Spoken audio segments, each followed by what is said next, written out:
Et ceux qui t'entourent seront aussi étonnés. Et il n'y a aucun catégorie au centre. C'est très capital et c'est très important. Nous avons eu à parler sur les 3 dimensions de l'esprit. L'esprit en nous, l'esprit sur nous et l'esprit avec nous.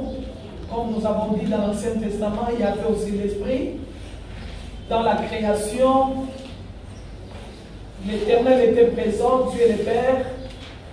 Genèse chapitre 1, verset 1. Bereshit bara Elohim. Au commencement, Dieu créa. Alors qu'il était en train de créer, il ne pouvait pas créer seul. La parole qui était sortie de sa bouche, nous le savons que Christ est la parole incarnée, de la bouche de Dieu. Je vais vous prouver le texte qui dit aucune parole qui est sortie de la bouche de Dieu ne peut retourner nulle sans effet. Depuis que Dieu a ouvert en créant avec la parole, cette parole a pris chair. Ça s'appelle le Verbe incarné. Nous avons contemplé sa gloire comme la gloire du Fils de Dieu. Il a habité parmi nous, plein de sagesse, plein de puissance. Donc Jésus est le Verbe de Dieu. Il est la parole sortie de la bouche de Dieu.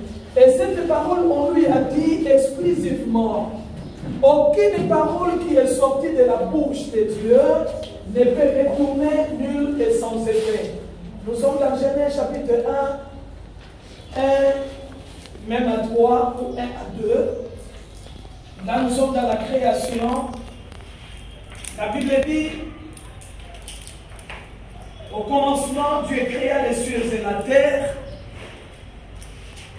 La terre était informée et vide. Mais ce qui me plaît, il y avait l'esprit qui se mouvait à la surface des eaux. Et Dieu dit, nous avons ces 3 personnes de la divinité. Le Père dans la création, l'Esprit en train de planer, et le Fils, la parole.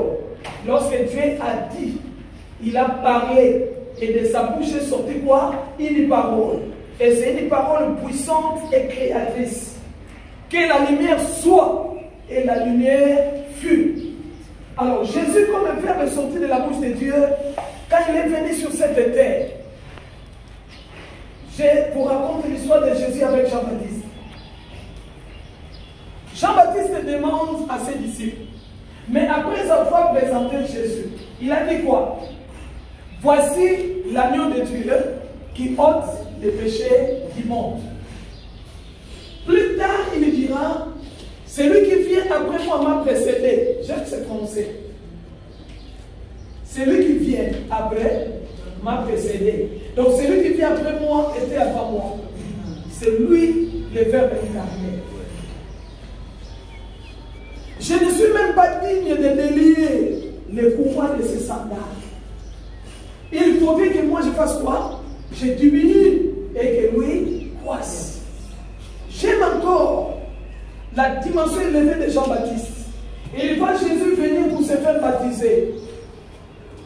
Il va dire, celui qui m'a envoyé baptiser m'a dit, l'homme sur qui je verrai descendre l'Esprit, c'est lui qui? Le Messie. Donc lorsque nous parlons de l'incarnation, c'est la parole faite chair. Donc nous quittons la christologie d'en haut pour atteindre la christologie d'en bas. Celui qui était éternel dans l'éternité, il vient dans la temporalité. Alléluia. Il quitte l'éternité, il vient sur terre. Or Jean-Baptiste a résolu une problématique d'Isaac. Depuis Genèse 22, hein? Une réponse nous sera donnée dans Jean 1, 29. Donc il s'est fait un écart de temps. Où est l'agneau? Père, je vois le couteau, je vois le bois, mais où est donc l'agneau pour les sacrifices? Le lendemain, Jean vit venir Jésus auprès de lui et Jean dit, voici la question intelligente posée dans l'Ancien Testament, mais qui trouve sa réponse dans les Nouvelles Testaments.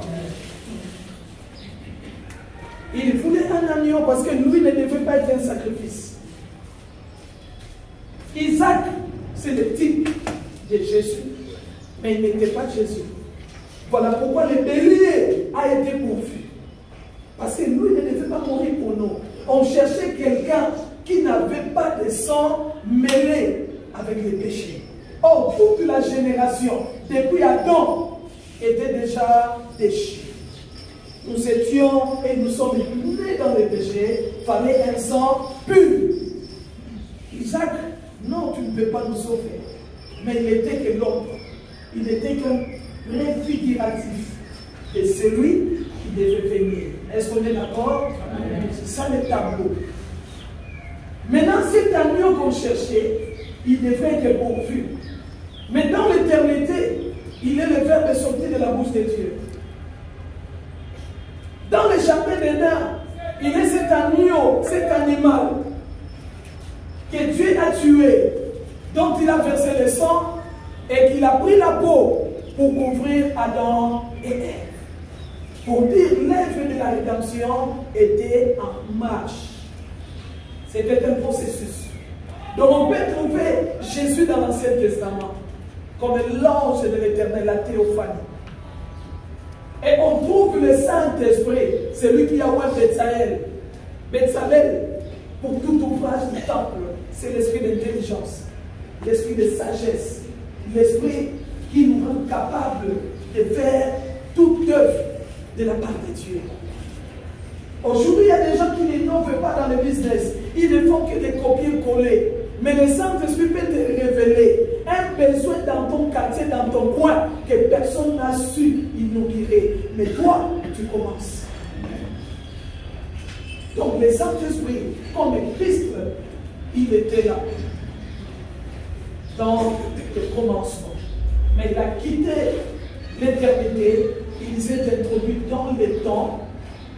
Jean-Baptiste l'a vu, Jean-Baptiste l'a baptisé, et après un moment, Jean-Baptiste commence à douter.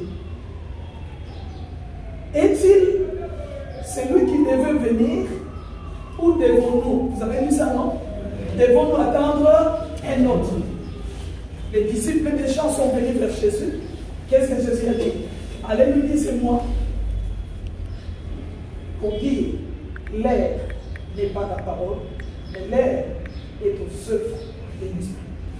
Allez dire à Jean ce que vous avez vu et ce que vous avez entendu. Celui que Dieu remplit, sa renommée se répand. Tu ne resteras plus dans la cachette.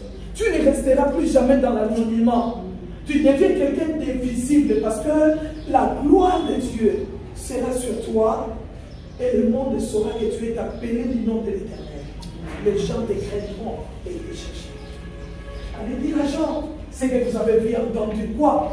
Les aveugles voient, les sourds entendent, les muets parlent. La bonne nouvelle est annoncée. Même les morts ressuscitent.